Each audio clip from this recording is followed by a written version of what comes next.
¿no? Ahí va. Bueno, bienvenidos a todos en nombre de la editorial Tiempo de Historia.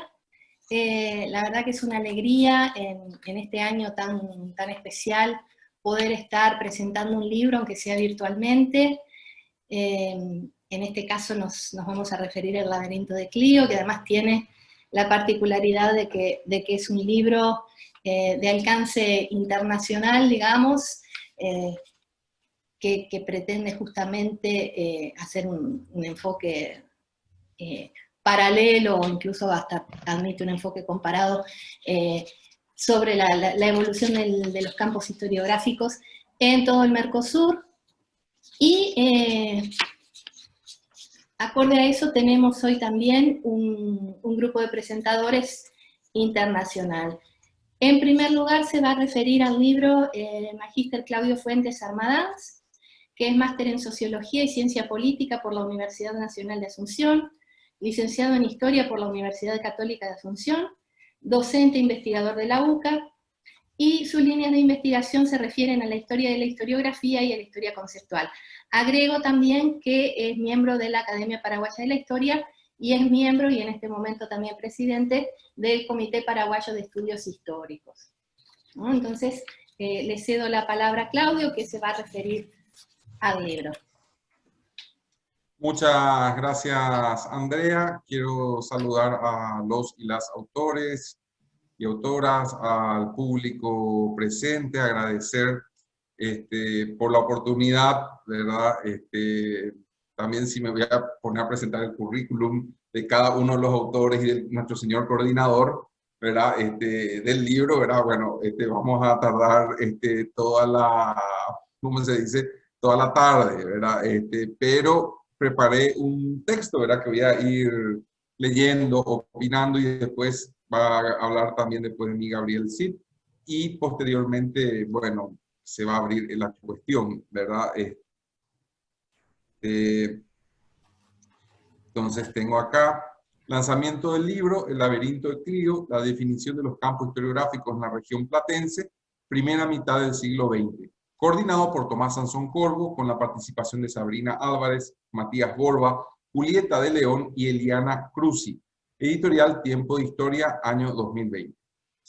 Primeramente, felicitar por la iniciativa de este libro a su coordinador, el doctor Tomás Sansón Corvo, a los y las autores y autoras de los diversos capítulos, Sabrina Álvarez, Matías Borba, Julieta de León y Eliana Cruzi, quien hizo la selección de textos, ¿verdad? Específicamente, y especialmente a la editorial y librería Tiempo de Historia, en las personas de sus editores y propietarios, Martín Romano y Andrea Tute, quienes realizan desde hace más de una década una fuerte apuesta por imprimir no solo nuevos trabajos y enfoques, sino también fuentes documentales valiosas, y más recientemente la incorporación de clásicos nacionales, regionales e internacionales en un espacio idílico para quienes visitamos la librería como ratones de biblioteca ávidos de buen queso y con un buen vino mejor.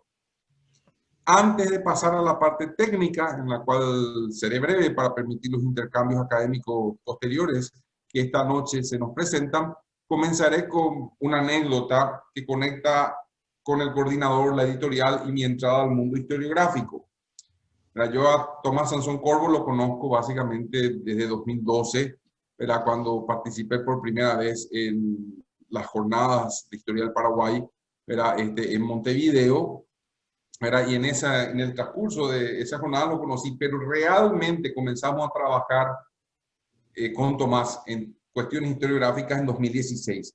Específicamente el 3 de mayo de 2016, cuando fue el lanzamiento de La Maldición del Legionario, ¿verdad? También con Tiempo de Historia. Y esa noche tuvimos un agape, ¿verdad? Posteriormente, ¿verdad? Tomás Sansón Corvo estaba, ¿verdad? Porque estaba en Paraguay, porque estaba dando una charla dentro del programa Más Allá de la Guerra, estaba dando una charla, ¿verdad? En el acto posterior al lanzamiento del libro La Maldición del Legionario, y a partir de ahí empezamos a hablar, a coordinar cuestiones, y posteriormente, ¿verdad? También participé, ¿verdad? Ese mismo año, ¿verdad? Participé, ¿verdad? O sea, ya estábamos coordinando, ¿verdad? Participé en el seminario internacional, en el seminario de Historia de la Historiografía en Brasil, ¿verdad? Unas semanas después, donde también conocí a Sabrina Álvarez, ¿verdad? Etcétera, etcétera, y a partir de ahí, sí, básicamente entré más fuerte en el mundo historiográfico. Bueno, continúo.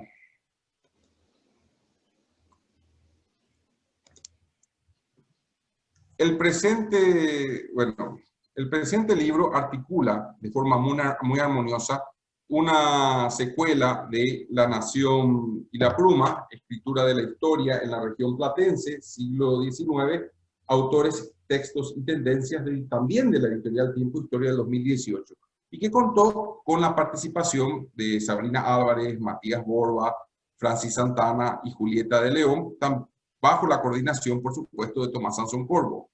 ¿Verdad? Con el presente tomo, o sea, el actual, ¿verdad? Se consolida aún más la línea iniciada, ¿verdad? Con el primero, contribuyendo considerablemente a los estudios historiográficos regionales. En esta ocasión, la secuela se adentra dentro de la conformación del campo historiográfico latinoamericano, enfocándose de vuelta en la región de la cuenca del Río de la Plata y más específicamente en Argentina, Brasil, Paraguay y Uruguay. Este libro llega en un momento conmemorativo óptimo, ya que en pocos meses más se conmemora el 30 aniversario del Tratado de Asunción de 1991, que daría origen al Mercado Común del Sur, Mercosur, entre los países ya mencionados. Este dato no es menor, ya que Tomás Sansón Corvo, junto con otras personalidades en los estudios historiográficos, como Liliana María Breso, por citar una más, siempre ha animado el intercambio internacional entre académicos. Quizás este libro y el 30 aniversario del proceso de integración regional del Río de la Plata por medio del Mercosur nos permitan ver estos procesos desde una perspectiva historiográfica, autores, obras y sus intercambios desde lo epistolar a lo eventual, ¿verdad?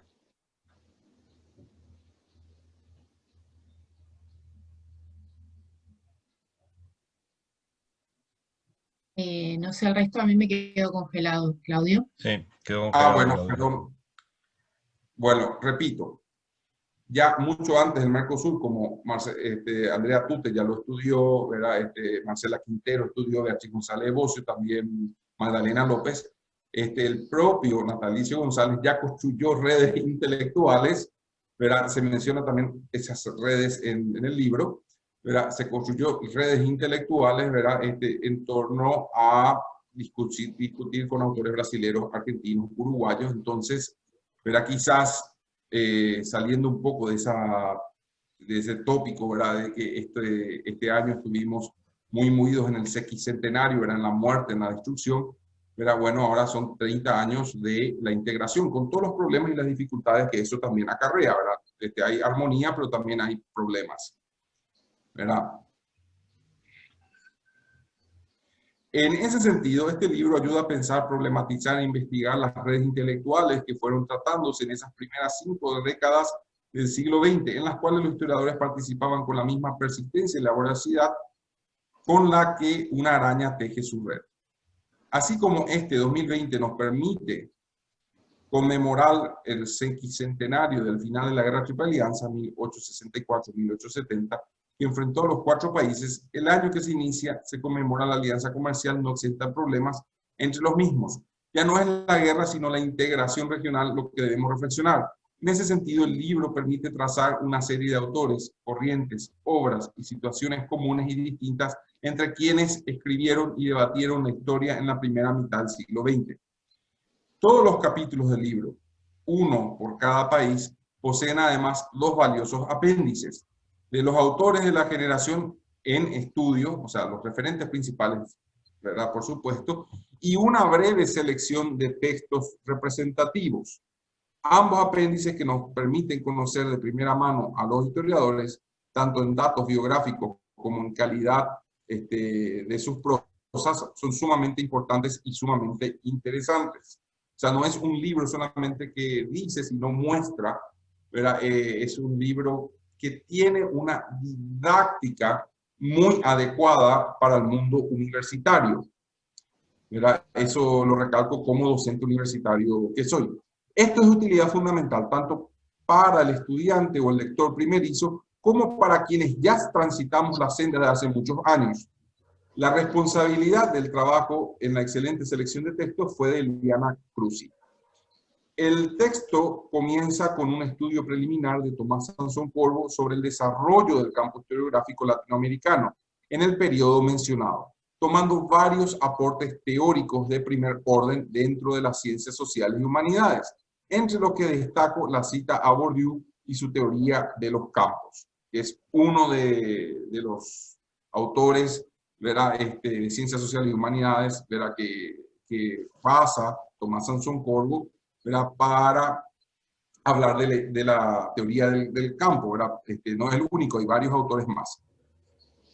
Ese es uno de los aportes fundamentales de este trabajo, que si bien es sobre la región de Plata, tiene una proyección contextual en lo temporal y en lo espacial en América Latina, destacándose que es el periodo de tiempo en el cual se da el tránsito de la práctica aficionada, más amateur, más patricia, por así decirlo, de la historia a una más profesional, ¿verdad? Más como una actividad institucional, siendo los centros universitarios núcleos importantes para dicha evolución a la profesionalización del campo historiográfico latinoamericano. También se puede decir sobre estas transformaciones que se pasa de una forma decimonónica de hacer historia a una universitaria y profesional, más científica en sus pretensiones. Ya no bastaba narrar o reproducir, ¿verdad? O sea, que es lo que muchas veces, no siempre, pero muchas veces la historia del siglo XIX, ¿verdad? En América Latina hacía, sino que, ¿verdad? Ahora lo que había que hacer es interpelar e interrogar a los documentos, y muchas veces interpelar e interrogar a los documentos, ¿verdad? Para contestar cuestiones del pasado, pero también frente a las realidades políticas presentes, cambiantes, que afectaban, ¿verdad? Que afectaban fuertemente a la...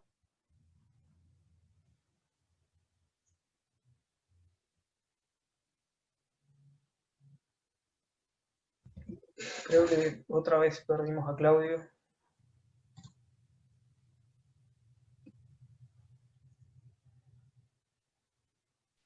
Este proceso se puede ver en los 4 capítulos, donde también se hace hincapié en los contextos históricos, políticos, sociales, económicos y culturales que permitieron, ¿verdad?, la emergencia y consolidación del campo historiográfico platense en el periodo de estudio, donde los grandes cambios de fin del siglo XIX y los acontecimientos del siglo XX dejaron su impronta en autores y tendencias historiográficas que deben, a la luz de los hechos, interpelar las realidades pasadas y presentes. La perspectiva comparativa permite además integrar a los 4 países con desarrollos y avances, así como con morosidades y estancamientos. La especial interés se hace en que, bueno, la situación del campo historiográfico paraguayo es un poco distinta al resto de la región, ¿verdad? Con ciertas demoras, ciertos estancamientos, pero también avanzó en este periodo. O sea, no es que no existía ni nada por el estilo. Eso lo explica muy bien, ¿verdad? Lo explica muy bien el texto.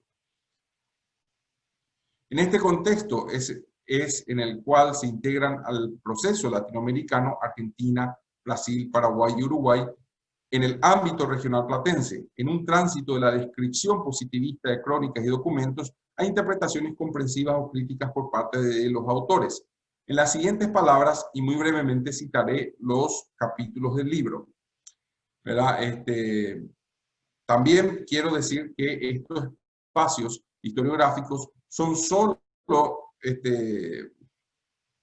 no son solo de cooperación. La apertura y definición del campo historiográfico implican necesariamente que existan conflictos entre los historiadores, en algunos casos por el control de instituciones o entre diversas corporaciones, y en otros casos los conflictos y disputas son llevados a cabo por medios de debates y polémicas.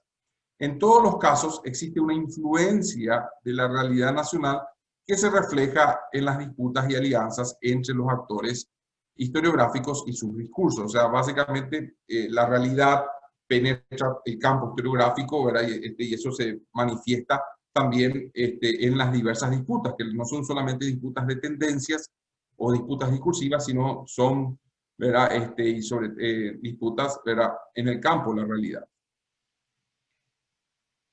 El primer capítulo, denominado Brasil 1889-1954, de la empresa patriótica La Consolidación, fue escrito por Julieta de León. En el caso del Brasil, el gran catalizador del relato y del cambio historiográfico fue sin duda el paso del sistema monárquico, ¿verdad? Que ocurrió a fines del siglo XIX, lleno de discursos y certezas, a un sistema republicano lleno de nuevas preguntas, ¿verdad? Que debían ser respondidas por los historiadores.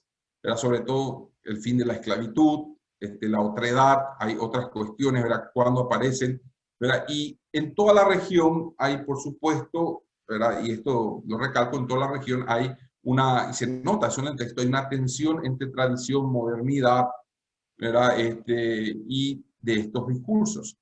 Destacan en la selección de autores João Capistrano de Abreu, Gilberto Freire, Sergio Huarque de Holanda, Cayo Prado Jr., Alice Piffer Canabrava y José Honorio Rodríguez.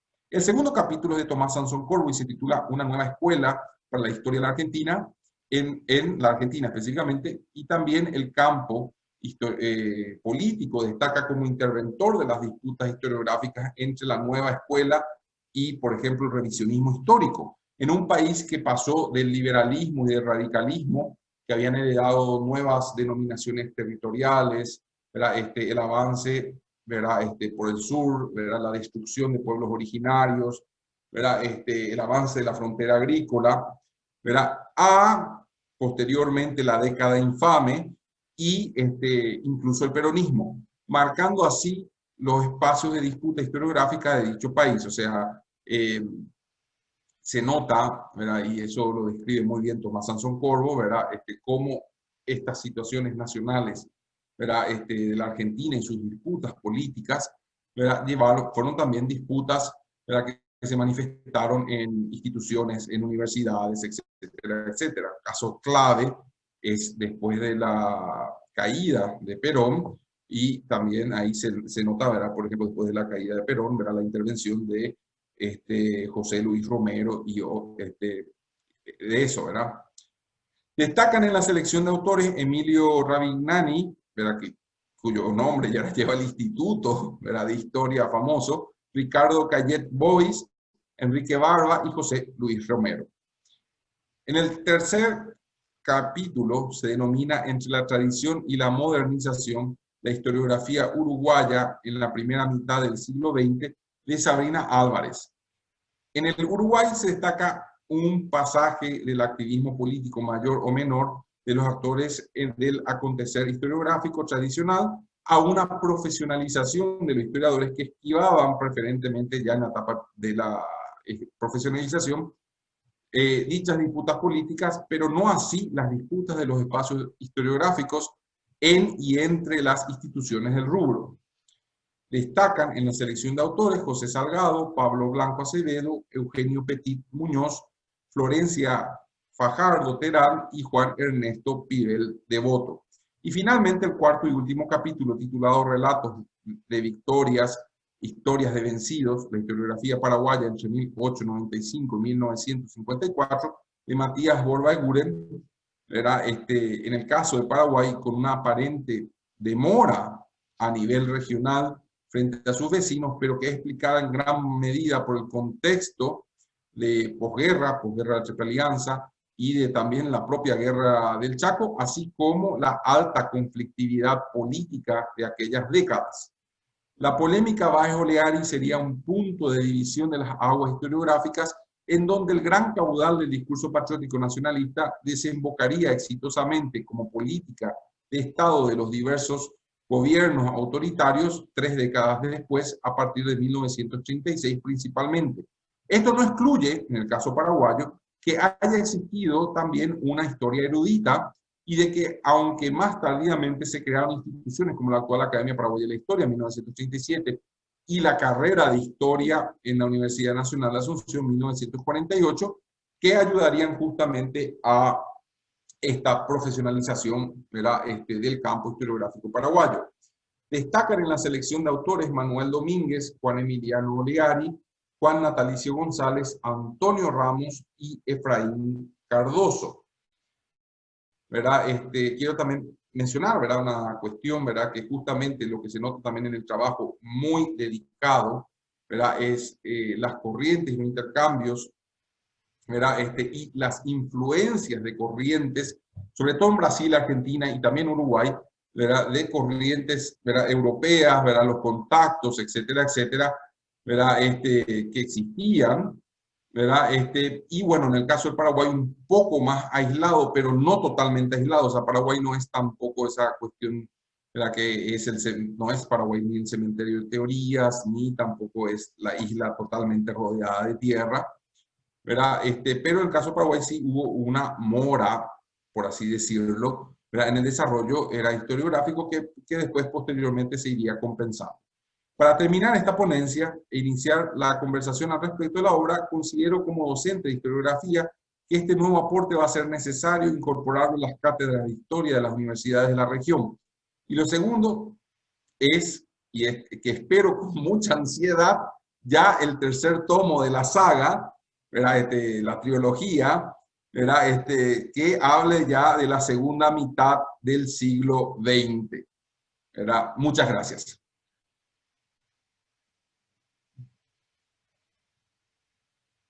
O sea, es una trilogía, espero que llegue el tercer tomo, segunda mitad del siglo XX. Tenemos que hablar con Netflix primero.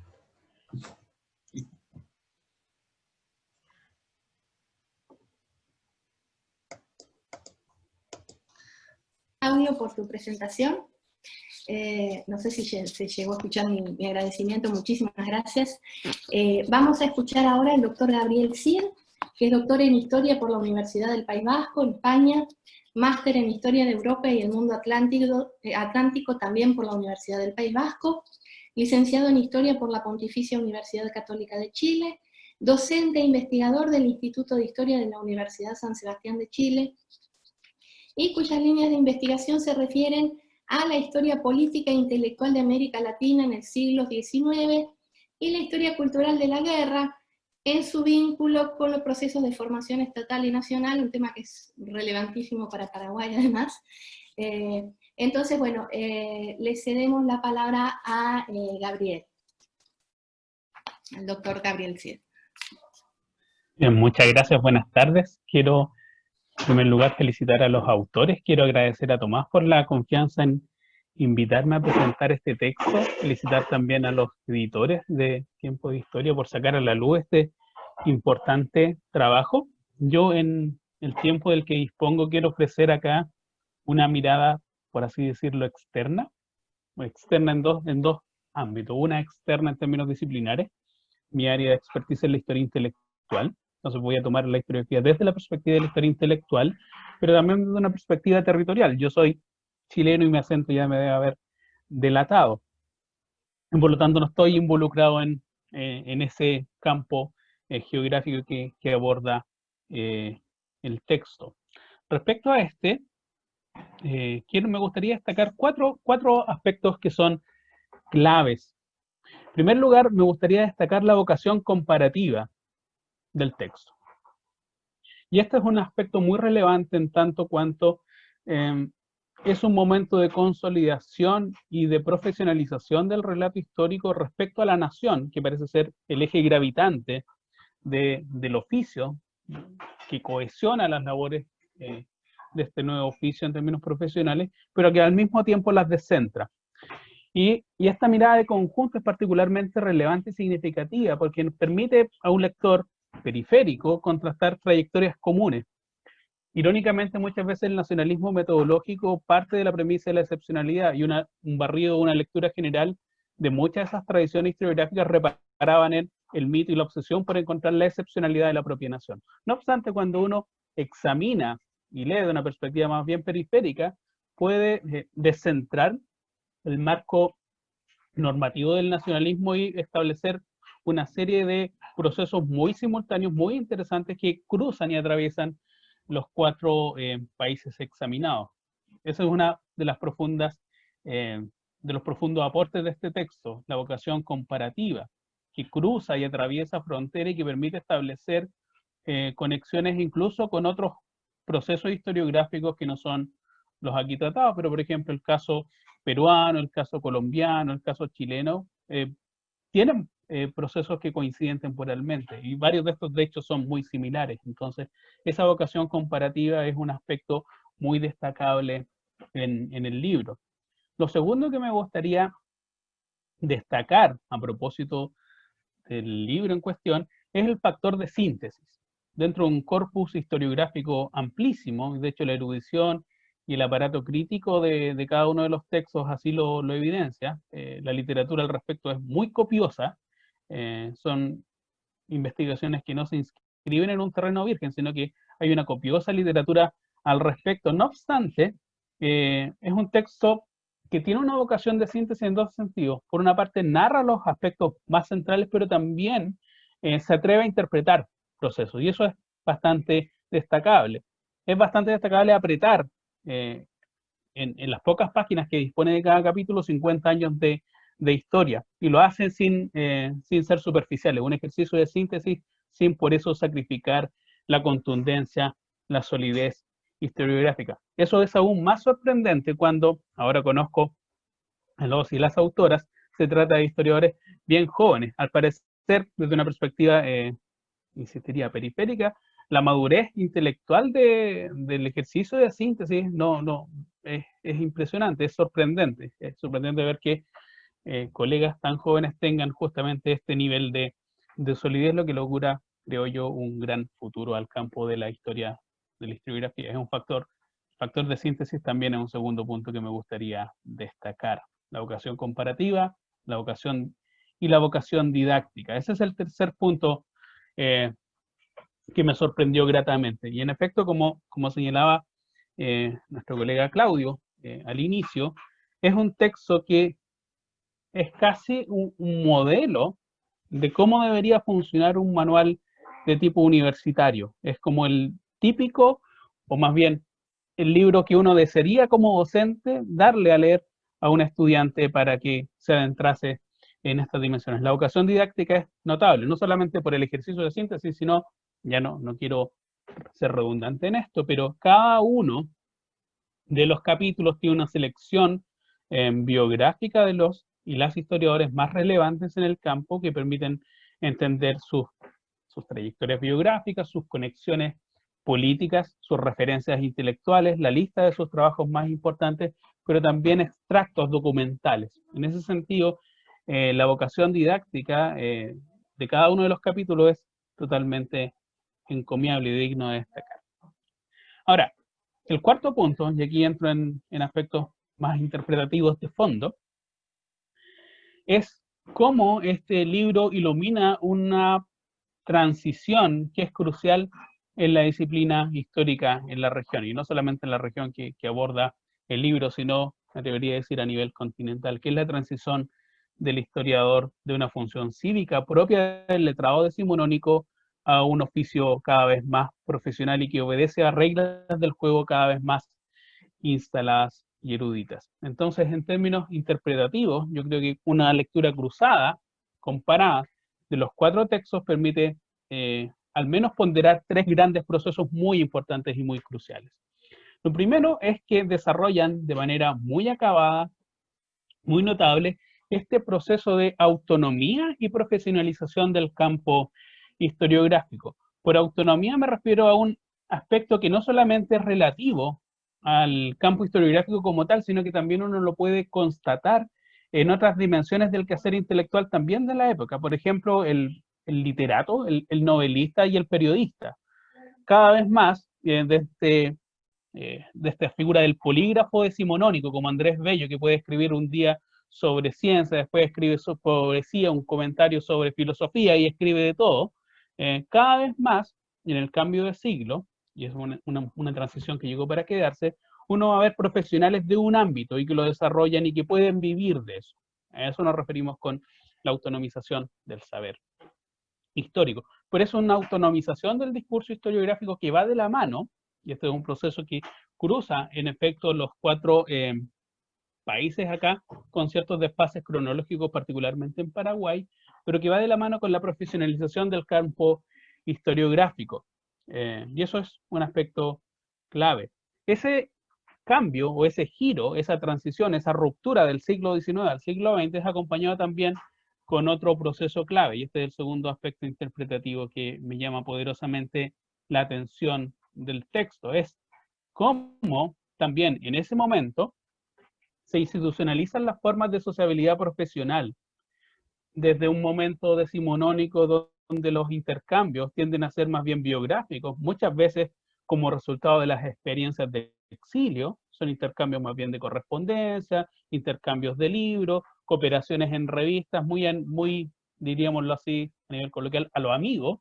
Cada vez más, en la primera mitad del siglo XX, uno va a ver esa cooperación a nivel institucional y la instalación, y es también un proceso transversal, de formas de sociabilidad y redes de validación del oficio historiográfico cada vez más permanentes. Esto tiene que ver con la eclosión, el surgimiento de institutos históricos, academias nacionales, que es un proceso también que es a nivel hispanoamericano, y también formas de intercambio académico cada vez más estables y permanentes en el tiempo. Congresos, revistas exclusivas y profesionales para el saber histórico, incluso para publicar documentos. Esos son aspectos muy relevantes. Y por lo tanto, van conformando un campo historiográfico que va a tener sus propias jerarquías, sus propios popes, que van a intentar de alguna u otra manera el control institucional para establecer la jerarquía dentro de ese campo, muchas veces tensionado políticamente, particularmente en ese momento donde en la mayoría de los casos abundan polarizaciones políticas vinculadas a golpes de Estado y el ascenso de los militares al poder, un momento también de polarización ideológica. Esa polarización ideológica, esas querellas dentro del campo también se traducen y van tensionando irónicamente este momento. El historiador profesional es al mismo tiempo ese campo que es cada vez más profesional, que es cada vez más autónomo, al mismo tiempo, esta es una de las grandes ironías, se ve cada vez más tensionado porque no es ajeno también a los vaivenes políticos e ideológicos de la época. También, y aquí es muy relevante, este es un proceso que nosotros naturalizamos y lo damos por obvio, pero no obstante tiene un origen y es el ascenso de la formación universitaria, no solamente a nivel de intercambios a través de publicaciones, sino que también la formación del historiador como un oficio profesional, cuya forma de legitimidad, de ese saber, está conferido por el acceso a un título universitario que otorga un estatus para hablar como profesional de ese nuevo campo del saber, un saber técnico y validado epistemológicamente con la titulación como vía de validación profesional. También es un aspecto que cruza los textos aquí trabajados. Y también, y con esto ya voy cerrando este tercer punto, que es muy importante, que ya se fue sugerido, la experiencia de vínculos institucionales con el extranjero, particularmente con el caso europeo, que va a permitir vincular las corrientes historiográficas con los avances, particularmente metodológicos y epistemológicos, de lo que está pasando en el viejo mundo. Hay experiencias extraordinarias como la estancia de Brodel, por ejemplo, en el caso brasileño, que permiten actualizar e instalar muy prematuramente grandes debates en el campo historiográfico latinoamericano. Ese es el caso más célebre, pero hay otros también, el caso de Altamira, por ejemplo, en la experiencia argentina. Nuevamente, el vínculo global, por así decirlo, en términos de historia intelectual, permite acelerar varios de estos procesos y poner a una historiografía cada vez más sólida en términos teórico-metodológicos y que van nuevamente afianzando esa profesionalización del saber. Y el último punto en términos interpretativos, que también creo que cruza los textos aquí que contiene el libro, es la relevancia de la nación. Esta forma de profesionalización del saber histórico siempre está asociados generalmente a institutos, a museos y bibliotecas, archivos nacionales. Y el adjetivo acá denota de alguna u otra manera la obsesión de la época por resguardar y establecer o fijar un relato historiográfico sobre la nación. Y en este sentido siempre me resulta notable y la frase de Eric Hobson cuando sintetiza el vínculo del historiador con el nacionalismo. Hobson decía que los historiadores somos al nacionalismo lo que los cultivadores de amapola en Pakistán son a los adictos de heroína. Les suministramos la materia prima. Nunca antes ese aforismo respecto del historiador como fabricante o inventor de mitos nacionalistas ha sido tan relevante y ha sido tan persistente como justamente en las primeras décadas del siglo XX. Al parecer la nación, una nación que está además en proceso de modernización, cuyos referentes del siglo XIX parecen ser obsoletos, cada vez se vuelven más caducos, devienen un enigma. Y para adentrarse en ese enigma, ya la crónica, ya el relato, parece ser una forma de interpretación un poco obsoleta, y de ahí que muchos de ellos recurran a la forma del ensayo. La forma del ensayo, pero también con un diálogo interdisciplinar bien importante, el vínculo con la antropología, el vínculo con la sociología, con lo que llamaríamos ahora el racismo científico, pero también cada uno busca encontrar en alguna de estas áreas, en la geografía, en el factor racial, en el factor económico, claves que van a determinar la idea del determinismo. Hay una especie de piedra roseta en la cual el historiador cree encontrar allí el designio de el ethos nacional. La idea del ser nacional obsesiona y encontrar la raíz de ese ser nacional que constituye la excepcionalidad nacional es también un aspecto que va cruzando las interrogantes o las pesquisas o las interpretaciones de cada uno de los historiadores. Es un asunto que también es muy significativo y que esta es lo importante. Cada uno cree ser excepcional, cada uno cree en su insularidad, cada uno cree que sus procesos son únicos e irrepetibles, pero irónicamente muchos de ellos son cruzados. Y estamos todos viendo, la historiografía chilena también, parte del mito de la excepcionalidad. Somos los únicos distintos, somos los ingleses de América Latina, el único país donde todas las cosas funcionan. Cada país, sobre todo en estas primeras décadas del siglo XX, va inventando esos mitos de excepcionalidad. Cuando uno los pone en perspectiva y en comparación, se da cuenta de que en realidad hay más cosas que nos unen en términos de grandes interrogantes que aquello que creemos que nos separa. Eso. Muchas gracias. Bueno, muchísimas gracias, Gabriel, por tu exposición y bueno, por todos los elogios al libro. Ahora vamos a escuchar a la licenciada Sabrina Álvarez y a la bachiller Julieta de León, que, si entendí correctamente, van a hacer una presentación en conjunto, ¿verdad? Entonces, bueno, quería contar que tanto Sabrina como Julieta son dos de las coautoras del libro. Sabrina es licenciada en Ciencias Históricas por la Universidad de la República de Uruguay, estudiante avanzada de la Maestría en Ciencias Humanas, opción Historia, rioplatense de la UDELAR, asistente del Departamento de Historia Americana de la Facultad de Humanidades de la UDELAR, y Julieta de León es estudiante avanzada de la Licenciatura en Ciencias Históricas de la Universidad de la República Uruguay y ayudante en el proyecto Uruguay, la Revolución Cubana y el Sistema Interamericano 1959-1964. Ambas son, además, integrantes del equipo de investigación Tendencias y Debates Historiográficos en Uruguay y la Región, siglos XIX y XX, que es justamente el equipo donde se gestó tanto este libro como el anterior, que no lo tengo tan a mano, pero que Claudio ya lo estuvo mostrando, tanto La Nación y la Pluma como El Laberinto de Clio, son proyectos surgidos en este grupo Tendencias y Debates Historiográficos en Uruguay y la Región, y finalmente se han plasmado en forma de libro. Hemos tenido el gusto de editarlos a ambos. Entonces les cedo la palabra a Sabrina y Julieta para que nos cuenten un poco su participación en este proyecto. Bueno, muchísimas gracias. Gracias a Claudio y a Gabriel por los comentarios y las valoraciones tan positivas sobre el texto.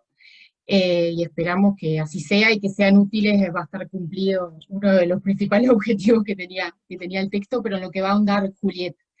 Yo en realidad mi idea es básicamente comentarles algunas cuestiones de qué es lo que nos viene como encontrando hace un tiempo en tanto grupo, es decir, más allá de esta, hay como un antes del conformar este grupo autoidentificado de investigación, que bueno, que está enmarcado en la Comisión Sectorial de Investigación Científica de la Universidad de la República. En realidad todos venimos de haber cursado en algún momento de nuestras carreras, como licenciados, futuros licenciados en Historia en aquel entonces, como estudiantes de la licenciatura en Historia, haber cursado algún seminario de Historia de la Historiografía con Tomás, ¿sí? Y en el marco de esos seminarios, en algún momento comenzamos a desarrollar o requisitos curriculares de culminar, digamos, y aprobar esa asignatura.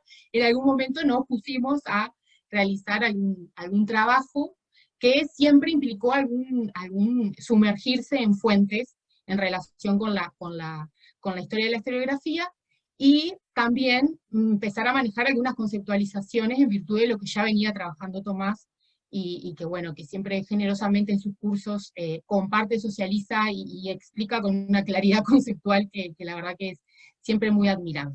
Entonces venimos como todos de distintas generaciones de la licenciatura en Historia en realidad, que fuimos confluyendo a partir de distintas invitaciones que nos fue haciendo Tomás, para sumarnos a distintas actividades académicas, para realizar escrituras puntuales para algunas cuestiones, algún artículo académico que decantar a partir de esas monografías, de seminarios de tesis o trabajos finales.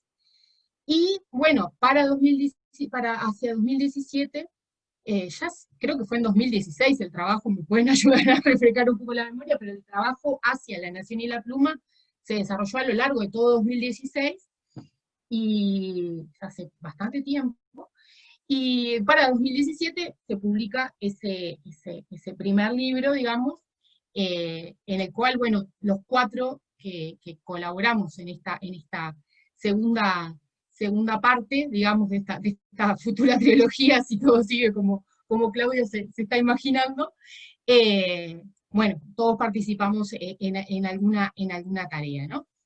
Entonces, bueno, en realidad lo que nos viene como nucleando, digamos, es como, tenemos diferentes intereses en realidad, en algunos casos. Bueno, yo en cierto momento estuve en el departamento de historiología, donde compartí trabajo con Matías y Tomás también. Ahora estoy en el departamento de historia americana, pero siempre estamos como en el núcleo, digamos, de este grupo autoidentificado de la Comisión Sectorial de Investigación Científica, que bueno, que va como generando estas posibilidades de desarrollar distintas actividades y presentaciones de avances de las distintas cuestiones en las que estamos sumergidos cada uno. Dicho esto, en realidad queríamos hacer fue lo que estuvimos como pensando con Julieta, que correspondía hacer para una presentación del equipo, es decir explícitamente quiénes somos, o sea, cuál es nuestra trayectoria, para el caso de Tomás, muchísimo más extensa, por dedicación al campo y por tiempo vital también, claramente. Y bueno, empezando por Tomás, porque además obviamente que es quien, como decía, nos viene como nucleando en el entorno de este campo específico dentro del campo de la historia, ¿no? Que es la historia de la historiografía. Entonces paso a compartirles algunos datos, ¿no? Tomás Sansón, doctor en Historia por la Universidad Nacional de La Plata, donde realizó también una estancia de postdoctorado en el año 2016, con el tema de investigación, redes intelectuales y configuración de los campos historiográficos rioplatenses de la primera mitad del siglo XX. Es docente en régimen de dedicación total en la Facultad de Humanidades y Ciencias de la Educación de la Universidad de la República, miembro activo del Sistema Nacional de Investigadores de la Agencia Nacional de Investigación e Innovación de Uruguay, responsable del proyecto Historia Comparada de la Historiografía Rioplatense en los siglos XIX y XX, surgimiento y consolidación de los estudios, la investigación histórica y los imaginarios sociales en Uruguay y Argentina, coordinador de un equipo de investigación adscrito al Departamento de Historiología de la Facultad de Humanidades y Ciencias de la Educación, que trabaja sobre el tema Tendencias y debates historiográficos en Uruguay y la región, siglos XIX y XX. Autor de varios libros: La construcción de la nacionalidad oriental, Estudios de historiografía colonial, El espacio historiográfico rioplatense y sus dinámicas, siglo XIX, Despertar en Petrópolis, Andrés Lamas, y la influencia de Brasil en la historia en los estados de la Cuenca del Plata en el siglo XIX, coordinador de La Nación y la Pluma, como ya se dijo, El adiós a los grandes maestros, Juan Pibel Devoto y la historia en América en las décadas definitorias, 1930-1950, del año 2019. Además es miembro de la Red de Estudios de Historia de la Historiografía Comparada, de la Sociedad Brasilera de Teoría e Historia de la Historiografía, y de la Red Internacional de Teoría de la Historia. Miembro correspondiente de la Academia Paraguaya de la Historia y también de la Academia Nacional de la Historia de la República Argentina.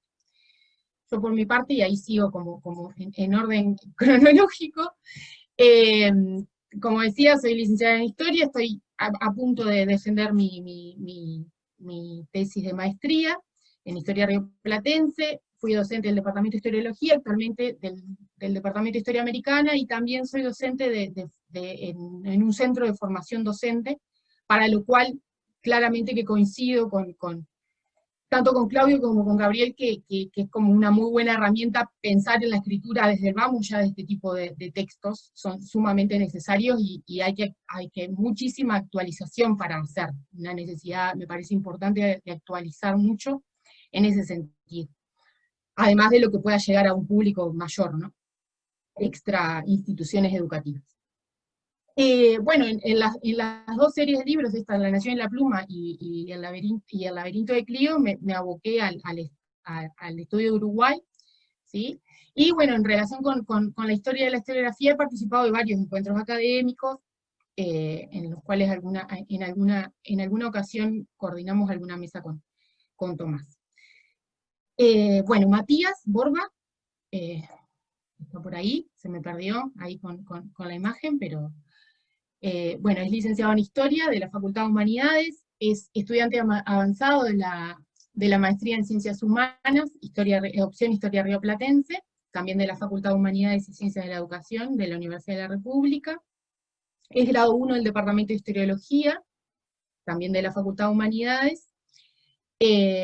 Y en la edición de La Nación y la Pluma se abocó al estudio de la historiografía brasilera del siglo XIX, de lo cual surgió el capítulo Cómo se debe escribir la historia general de Brasil. En 2019 obtuvo su tesis su licenciatura en Historia con la tesis titulada Los novecentistas y la cuestión nacional, historia y usos del pasado, en la revista del Instituto Paraguayo. Actualmente es responsable del proyecto de iniciación a la investigación, financiado por la Comisión Sectorial de Investigación Científica, que para quienes no son de Uruguay, vale aclarar que en realidad la Comisión Sectorial de Investigación Científica de la Universidad de la República es con el principal fondo que contamos para solicitar. La principal, digamos, agencia de financiamiento de investigación, ¿no? Está en el núcleo de la Universidad de la República, ¿sí? A diferencia de las realidades académicas de otros países, en realidad, realmente, y especialmente para el área de las ciencias humanas y sociales, realmente que los fondos de la Comisión Sectorial de Investigación Científica nos resultan realmente vitales para poder desarrollar investigación, y todo el tiempo estamos teniendo que recurrir a sus convocatorias, ¿no? Y de allí, bueno, el por qué seguramente lo han escuchado varias veces, a esa sigla, a esa denominación. Siguiendo con la presentación de Matías, la Comisión Sectorial de Investigación Científica le financió un proyecto que se denomina Iniciación a la Investigación, es uno de los tantos programas, líneas que tiene la CSIC, y bueno, ese proyecto se titula Carlos Pastore, Resistencia, Exilio y Escritura de la Historia en el Paraguay Autoritario, ¿sí? Lo cual en realidad ya también es su mismo tema de tesis de maestría, ¿sí? En la que está avanzando en su investigación. Y bueno, los próximos meses publicará 2 artículos que ya fueron aprobados, uno de ellos titulado Entre Paraguay y Uruguay, el archivo Carlos Pastore, redes intelectuales e investigación histórica, y el segundo, Visiones del Paraguay, las representaciones del pasado en la historia del Instituto Paraguayo. Bueno, continuando, Julieta de León es estudiante de Historia. En 2017, en La Nación y la Pluma, se encargó de seleccionar los fragmentos, ¿sí? La parte de selección de documentos lo trabajó Julieta en aquella ocasión. Su línea de investigación, que la está desarrollando ahora en el marco de su futura tesis de maestría, de licenciatura, se aboca a la historia reciente del Cono Sur desde la perspectiva de género, y bueno, como bien mencionaba la otra Julieta, entre 2018 y 2019 trabajó en un proyecto de investigación más desarrollo de la Comisión Sectorial de Investigación Científica también, que está estudiando en Uruguay, la Revolución Cubana y el sistema interamericano.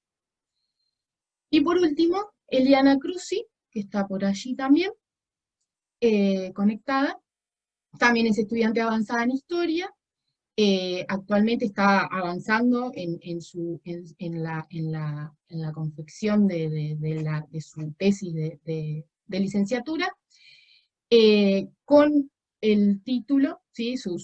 La tesis, digamos, el título es El conocimiento histórico y los usos del pasado en el Uruguay de la Primera República, en el Brasil, perdón, de la Primera República, una mirada a través de la revista del Instituto Histórico y Geográfico del Brasil, 1889-1923. En esta ocasión, en el laberinto de Clio, es quien ha trabajado en la ardua tarea de hacer la selección de documentos.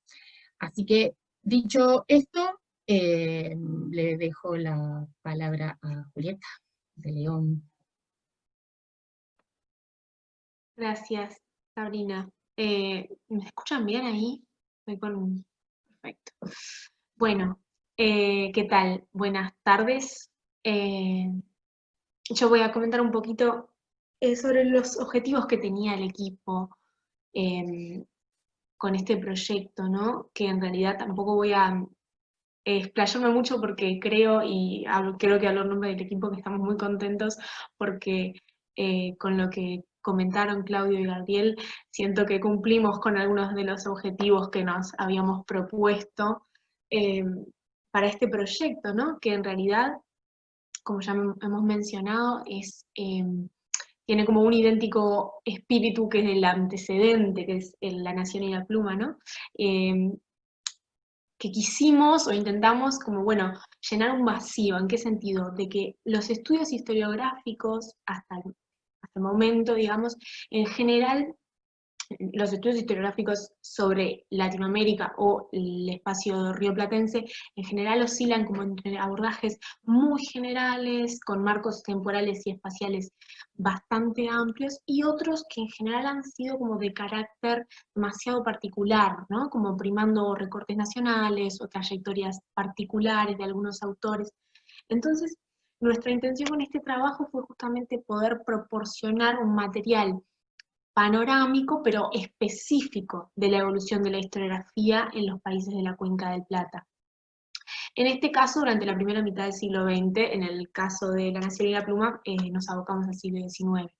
¿Por qué el espacio de la Cuenca del Plata? Bueno, dentro de lo que es el continente latinoamericano, la Cuenca del Plata es como un subespacio que ha tenido importantes redes de intercambio, ¿no? Y como decían también Claudio y Gabriel, con la lectura se va viendo cómo algunos procesos no son tan excepcionales como las propias realidades nacionales los experimentaron, ¿no? Entonces hay como puntos de contacto que se pueden ver y entender si uno lee varias historias nacionales o una historia regional, si se quiere, ¿no? Lo que no obstaculiza la posibilidad de comparar distintas realidades locales o distintas realidades nacionales, ya sea Chile, Perú, bueno, Colombia, los países que mencionaban. Y bueno, y con respecto al recorte cronológico, ¿no? También, como mencionaron los compañeros anteriormente, la primera mitad del siglo XX, más o menos, los fines del siglo XIX, hasta 1950, 1960, es como cuando observamos que la escritura de la historia en la región sufre lo que llamamos una transformación del estatus epistemológico.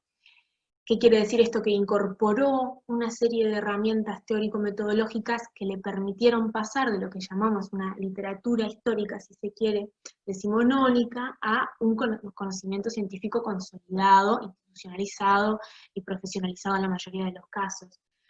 Y esta incorporación teórico-metodológica en realidad va de la mano con, o en el marco, si se quiere, de nuevas realidades institucionales y nuevas posibilidades de formación para los historiadores, destacándose, como bien decían, la creación de las universidades y la posibilidad también de estudiantes de historia de formarse en el exterior también, ¿no? Y de recibir una titulación profesional.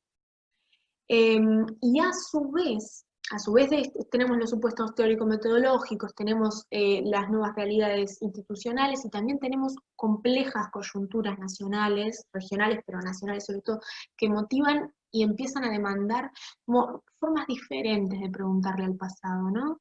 Formas diferentes de mirar hacia atrás para también buscar respuestas diferentes a las mismas preguntas o hacer preguntas diferentes. Y estos fueron los procesos que quisimos dejar planteados, digamos, en nuestro trabajo. Y también haciendo eco de lo que ya comentaron los compañeros, creemos, o nuestra intención fue que la perspectiva comparada es una de las mayores fortalezas que tiene el trabajo, porque permite mostrar las particularidades de cada derrotero nacional y a la vez echar luz a muchos puntos de contacto regional, ¿no? En la historia de una disciplina que trascendió en muchos aspectos y en muchos momentos las fronteras políticas. Entonces, realmente nosotros creemos que la originalidad de alguna manera de este trabajo es mostrar la perspectiva comparada, ¿no? De los distintos países.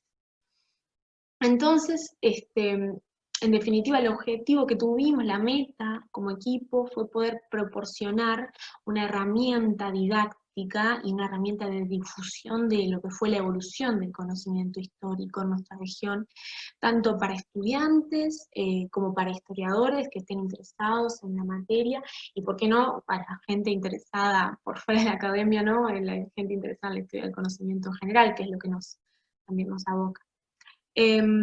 Y bueno, como ya han comentado, en mi caso particular yo escribí sobre Brasil, que el capítulo se titula, bueno, de la empresa patriótica a la consolidación científica, y bueno, más allá de los desafíos que implica estudiar un país como Brasil, en cualquier sentido, un país tan inmenso y tan diverso en tantas maneras distintas, en el capítulo intento como dar cuenta de las formas particulares, ¿no? En que el discurso histórico va evolucionando desde la construcción de un pasado glorioso para un imperio que está recién, digamos, siendo independiente, si se quiere, un imperio que necesita validar su presente, y con el paso del tiempo el discurso histórico va mutando a bueno, un cuestionamiento de la identidad nacional, una pregunta sobre la identidad nacional de Brasil, ¿no? Con una disciplina histórica ya consolidada, tanto en presupuestos teórico-metodológicos como institucionales. Se mencionaba también que había venido el historiador Fernando Brodel, bueno, que había ido a Brasil el historiador Fernando Brodel, y también Lévi-Strauss también estuvo en una misión en Brasil. Es decir, los derroteros de la profesionalización de la historia que permitieron cambiar las preguntas sobre el pasado, permitieron cambiar las personas que preguntaban sobre el pasado, permitieron evolucionar o transformar los lugares desde los cuales se preguntaba, reales y geográficos y simbólicos también, y también las formas de aproximarse al pasado, ¿no? Y en esta búsqueda que tuvimos como equipo, digamos, para poder dar cuenta de esta evolución, y con esto voy a ir cerrando, aparecieron elementos que no habíamos contemplado, sobre todo, creo, en este segundo proyecto, en el laberinto de Clio, apareció como un elemento, una demanda que no habíamos visto hasta ese momento, que es, bueno, el derrotero y las contribuciones de las historiadoras, ¿no? El caso particular de Brasil, hay una historiadora, Alice Pfeffer Canabrava, que es una historiadora clave en la historia de la historiografía brasileña, que inauguró la historia económica del país, y bueno, a través de su trayectoria personal fue apareciendo como una nueva demanda de dónde están las historiadoras en general en el relato, ¿no? Y esta pregunta nos motivó a volver sobre todo lo que habíamos leído, con otra perspectiva, ¿no? Y nos llevó, bueno, a presentar un proyecto que está en vías de ser financiado, esperemos, estamos a la espera, pero muy entusiasmados, que va a buscar justamente investigar sobre los aportes de las historiadoras en los procesos de configuración de los campos historiográficos de los estados de la Cuenca del Plata, es decir, entre las décadas, bueno, 1930 y 1960.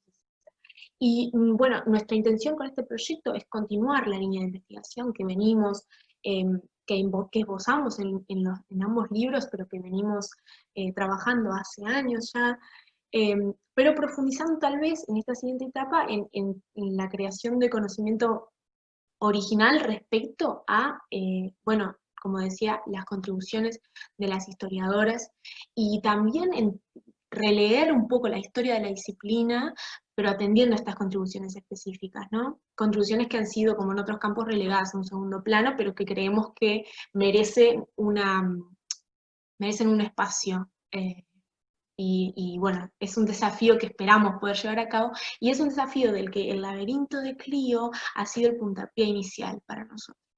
Entonces, esperamos que este libro pueda colaborar con otros historiadores y con otras historiadoras, o con estudiantes y con público interesado, a seguir pensando sobre la historicidad de la disciplina que nos convoca, a sentirnos involucrados con ella en tanto productores de su sentido, y a seguir, cómo no, haciéndole muchas preguntas. Muchas gracias.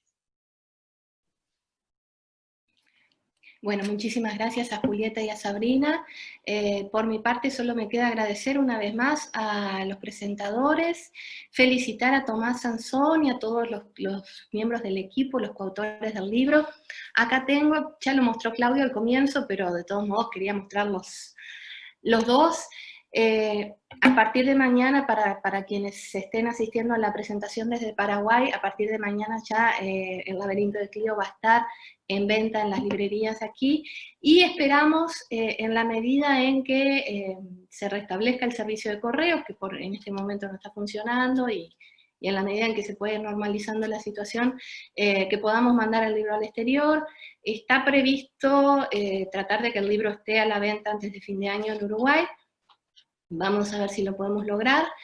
Y bueno, para finalizar, yo no sé, en la medida en que los presentadores nos puedan acompañar un ratito más, no sé si alguno de los miembros del público desea hacer algún tipo de pregunta, o si Tomás o cualquier otro, Matías, quisieran agregar algún comentario sobre la presentación. Tenemos un partido de la selección paraguaya, pero es a las 9 de la noche, o sea que no hay, nos quedan unos minutos todavía. Y bueno, acá Claudio levanta la mano. Matías, quiero agradecer también a Matías que haya asumido la función de anfitrión y me haya salvado del ridículo, y si lo hacía yo. No, nada, simplemente recalcar justamente todos los aspectos que dijimos, tanto Gabriel como yo, ¿verdad? Los aspectos del libro, ¿verdad? Que es un excelente, ¿verdad? Manual de historiografía comparada, porque ese es justamente lo comparativo, ¿verdad? Que tiene una vocación didáctica importante, ¿verdad? Y que tenemos que incorporarlo de inmediato esto a las cátedras. Tenemos que incorporarlo inmediato a las cátedras, ¿verdad? Y, ¿verdad? De que, bueno, es eso, ¿verdad? También, aprovechando ahora que veo acá, está la profesora Beatriz González de Bocio, quien fue mi maestra en historiografía paraguaya, y yo fui su asistente de cátedra en historiografía paraguaya. Entonces, les aprovecho para saludarle, que le veo acá a la profe Bea, ¿verdad? Y nada, ¿verdad? No sé si va a haber, yo estoy, no sé si hay, creo que ahí se abre un espacio, ¿verdad? Eso nomás, dale.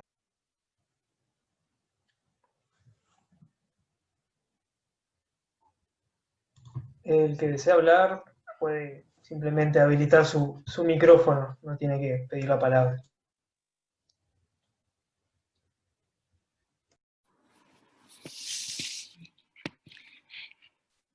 Acá, Beatriz, estoy leyendo que en el chat manda un mensaje de felicitaciones a todo el equipo y mucho éxito a tan prestigiosa editorial. Muchas gracias, Beatriz. Y abrazos virtuales. ¿No? Muchísimas gracias, En el ámbito de los profanos en el tema, me quedo con la frase de Claudio. Esto vale un verdadero trago. De mi parte, muchas gracias, por lo menos porque algo aprendí de historia. Bueno, el brindis por esta vez lo debemos. Espero que podamos brindar todos juntos en alguna feria del libro en el futuro lo más cercano posible. Pero bueno, los que quieran brindar por separado, virtualmente, bienvenidos son. Si me permiten, quisiera hacer algún comentario. Intenté llamarme a silencio en esta presentación porque justamente, como señalaron Gabriel y Claudio, la idea es que los jóvenes tuvieran protagonismo. Incluso se habrán dado cuenta que los propios presentadores más veteranos, entre comillas, Claudio y Gabriel, son muy jóvenes. Y esa es la idea, ¿no? Este es un libro que intentó aportar la frescura de visiones renovadoras de historia de la historiografía. El carácter comparativo, el carácter didáctico de la obra, creo que tienen esa originalidad. Y bueno, las cabezas jóvenes, como son las de Julieta, Sabrina, Matías y Eliana, funcionan muy bien en esa clave y creo que lo han logrado. Mis felicitaciones para este equipo maravilloso de trabajo. Ojalá podamos seguir laborando en los próximos años. Un enorme agradecimiento a Claudio y a Gabriel por la presentación, por haberse tomado el trabajo de leer la obra y hacer estos comentarios tan valiosos, y ni que hablar a Martín y Andrea de Tiempo de Historia, que como lo digo en el propio libro, confiaron 2 veces en este equipo, y bueno, esperamos no defraudarlos, ¿verdad?, con las ventas del trabajo. Así que, por mi parte, nada más. Simplemente estos agradecimientos y a todo el público que ha participado. Y insisto en lo que ya dijo Andrea. Si alguien quiere hacer alguna pregunta, algún comentario, bienvenido sea, aparte de Beatriz y de Jorge que han hablado. Bueno, también un cariño enorme a Beatriz González de Bocio, que está... a la querida Beatriz, que está en silencio, que apreciamos muchísimo, y a todos los colegas de la Cuenca del Plata y en especial de Paraguay, que son los anfitriones en este momento. Así que bueno, gracias. Si alguien quiere hacer algún comentario, bienvenido.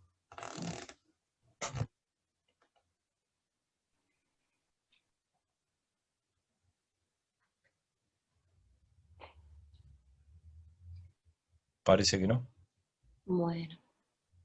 Bueno, nos queda entonces despedirnos. Bueno, felicitaciones una vez más a los autores y muchísimas gracias a todos quienes participaron hoy por acompañarnos. Muchísimas gracias, Beatriz, por estar con nosotros. Gracias a todo el resto de los participantes. La mayoría de los nombres, debo confesar que no son conocidos para mí, pero agradezco muchísimo el interés y el tiempo que se tomaron para acompañarnos hoy. Muy bien. Hasta luego. Hasta luego, un saludo a Chile. Luego, gracias.